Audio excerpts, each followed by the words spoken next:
नहमदुहु व नुसल्ली अला रसूलिहिल करीम अम्मा बाद क़ाल अल्लाहु तआला फ़ी कलामिहिल मजीद या अय्युहल्लज़ीना आमनू कुतिबा अलैकुमुस्सियाम कमा कुतिबा अलल्लज़ीना मिन क़ब्लिकुम लअल्लकुम तत्तक़ून। সম্মানিত সুধী দর্শকবৃন্দ, আশা করি সকলেই কুশলেই আছেন। আমরা বর্তমানে পবিত্র মাহে রমজানের প্রথম দশক অতিবাহিত করতে চলেছি। আমি আজকে আপনাদের সামনে একটি গুরুত্বপূর্ণ কথা নিয়ে হাজির হয়েছি। বিষয়টি আপনাদের সুচিন্তিত মতামতের নিকট উপস্থাপন করছি। বিষয়টি হলো, আমরা এর পূর্বেই বিভিন্ন স্কলার্সদের মধ্যে শুনেছিলাম যে পবিত্র মাহে রমজানকে তিনটি ভাগে বিভক্ত করা হয়েছে। একটি হলো প্রথম দশক রহমত, দ্বিতীয় দশক মাগফিরাত এবং তৃতীয় দশক হলো জাহান্নাম থেকে মুক্তির।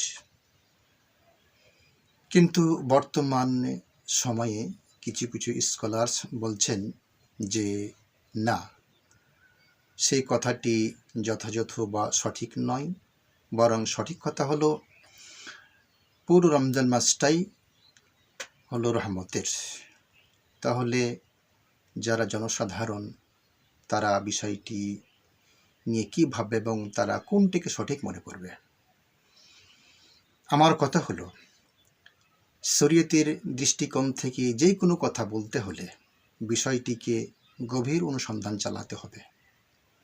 অনুসন্ধান চালিয়েই যারা শীর্ষ পর্যায়ের ধর্মী স্কলার্স তাদেরকেই যখন সিদ্ধান্ত নিতে হবে, এককভাবে সিদ্ধান্ত না নিয়েই বিষয়টিকে অন্যান্য যারা শীর্ষ পর্যায়ের স্কলার্স আছেন তাদের সঙ্গে বিষয়টি শেয়ার করে কোন জিনিসটি সঠিক হবে সেটিকেই আলোচনা পর্যালোচনা করে সঠিক সিদ্ধান্তটি জনগণের মাঝে প্রসার ঘটাতে হবে।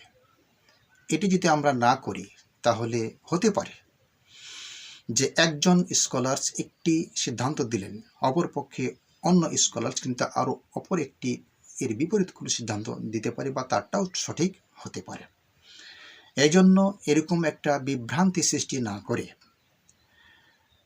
যারা শীর্ষ পর্যায়ের ধর্মী স্কলার্স তাদের প্রত্যেকটি বিষয়ে গভীর অনুসন্ধান চালাতে হবে এবং সঠিক জিনিস উদ্ঘাটন করার জন্য সকলের সাথে সেটিকে মত বিনিময় করে পর্যালোচনা করে সঠিক সিদ্ধান্তটি নিতে হবে।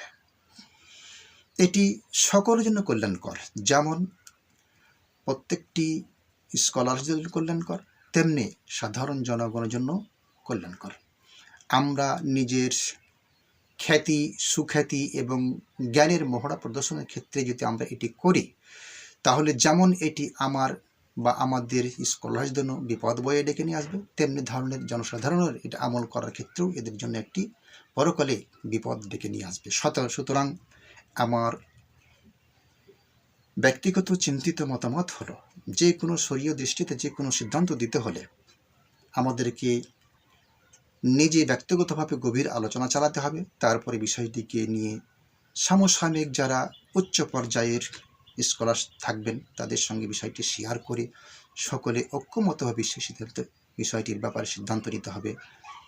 তাতে হবে কি, এটি নিয়ে জনসাধারণের মধ্যে একটা বিভ্রান্তি সৃষ্টি হবে না, বরং সঠিক জিনিসটি জনগণ উপলব্ধি করতে পারবেন, আমল করতে পারবেন। আশা করি বিষয়টা আমি আপনাদের বোঝাতে পেরেছি। আল্লাহ রাব্বুল আলামিন আমাদেরকে সঠিক জিনিসটি বোঝার এবং আমল করার তৌফিক দান করুন।